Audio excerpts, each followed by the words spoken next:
നിരാശനായിരിക്കാൻ ഒരു മുഅ്മിന് സാധ്യമല്ല. നിരാശനാവാൻ പാടില്ല. നമ്മുടെ ജീവിതത്തിൽ എന്തെല്ലാം പ്രതിസന്ധികൾ വന്നാലും അതിനൊന്നും നിരാശനായിരിക്കാൻ ഒരു മുഅ്മിന് സാധ്യമല്ല. അങ്ങനെ നിരാശരായവർക്ക് സാന്ത്വനമേകുന്ന ആ ഒരു പദമാണ് ലാ തഖ്നതു. നിങ്ങൾ നിരാശരാകരുത്.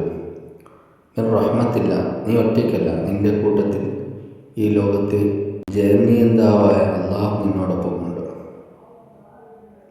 എന്ന് പരിശുദ്ധ ഖുർആൻ നമ്മോട് പറയുകയാണ്.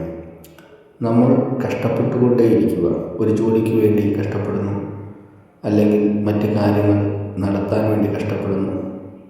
അപ്പോൾ നിരാശ തോന്നിക്കഴിഞ്ഞാൽ, അത് പകുതിക്ക് വെച്ച് ഉപേക്ഷിച്ചു കഴിഞ്ഞാൽ പിന്നെ അതിൻ്റെ പൂർണ്ണതയിൽ എത്താൻ നമുക്ക് സാധ്യമാവുകയില്ല.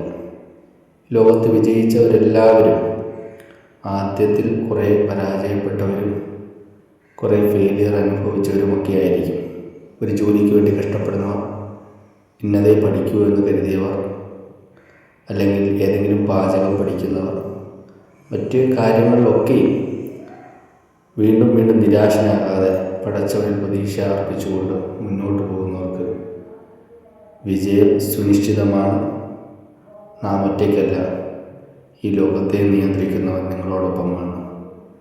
ആ ഒരായത്ത് നമുക്ക് സാന്ത്വനമേകുന്നതാണ്. ലോകത്തെ എത്രയെല്ലാം കണ്ടുപിടുത്തങ്ങൾ നാം കണ്ടിട്ടുണ്ട്, അവരാരും നിരാശപ്പെട്ടിരുന്നില്ല.